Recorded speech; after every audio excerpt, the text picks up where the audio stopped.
Tax है। केंद्र सरकार का टैक्स अलग है, राज्य सरकार का टैक्स अलग है, म्युनिसिपल कॉरपोरेशन का टैक्स अलग है। एक दिन मैं एक बहुत बड़ी कंपनी में भाषण देने गया, लोहा बनाती है वो, steel authority of India limited.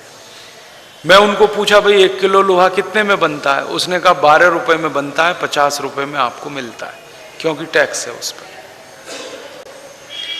एक बार ये डीजल पेट्रोल बनाने वाले कारखानों में मैं गया, ONGC, भारत पेट्रोलियम, उनको मैं पूछा 1 लीटर पेट्रोल कितने का है? उन्होंने कहा जी 12 साढ़े 12 रुपए का बनता है, आपको 50 रुपए का हम बेचते हैं, क्योंकि हम टैक्स लेते हैं आपसे। डीजल 7.5-8 रुपए लीटर में बनता है, 35 रुपए लीटर हमको देते हैं। और 2-4 बातें बताता हूं। ट्रैक्टर है ना, ट्रैक्टर जो बड़ा 5 लाख में आप खरीदते हो, वो सिर्फ 1,80,000 में बनता है। मारुति कार जो 3.5 लाख की आप लेते हो, वो 1.5 लाख रुपए में बनती है। मैंने ऐसी हजारों वस्तुओं का कैलकुलेशन किया कि उनके बनाने की लागत कितनी है, जिसको अंग्रेजी में कहते हैं कॉस्ट ऑफ प्रोडक्शन, और भारत सरकार कहती है एक्स फैक्ट्री प्राइस, माने फैक्ट्री में बनाने में कुल खर्चा कितना लगता है, वो मामूली से खर्चा है। सरकार उस पर टैक्स लगा लगा के इतना महंगा कर देती है, फिर हमको वो खरीदनी है चीज तो ज्यादा पैसे लगते हैं। ज्यादा पैसे लगते हैं तो ज्यादा कमाई करने का दिल करता है, और ज्यादा कमाई के चक्कर में फिर भ्रष्टाचार करते हैं, फिर भ्रष्टाचार में से ये सारी दुर्व्यवस्था निकलती है। ये साइकिल ऐसे ही चलती रहती है।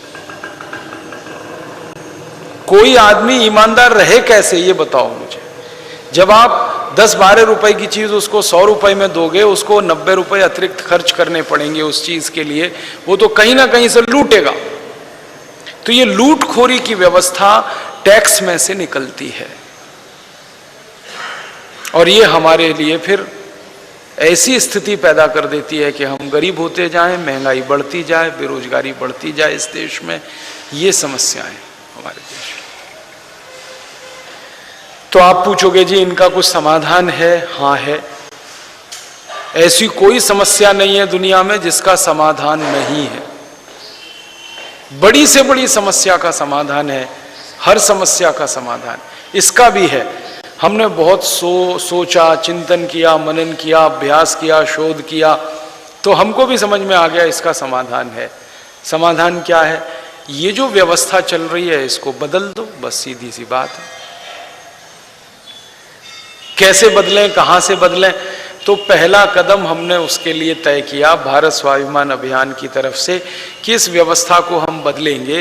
तो पहला काम हम जो करने जा रहे हैं वो ये कि नेताओं ने, अधिकारियों ने जो 62 साल में लूट लूट के 110 लाख करोड़ जमा किया है, इसको पहले वापस लाएंगे भारत में।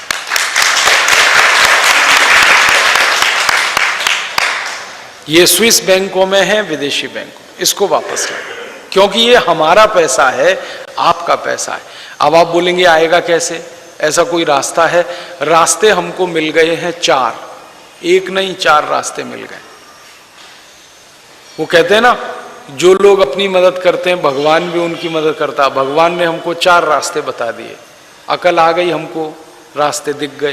पहला रास्ता ये है कि ये जो सारा धन जमा है ना विदेशी बैंकों में, ये जमा है निजी संपत्ति के रूप में, प्राइवेट प्रॉपर्टी, निजी संपत्ति। किन की? नेताओं और अधिकारियों की।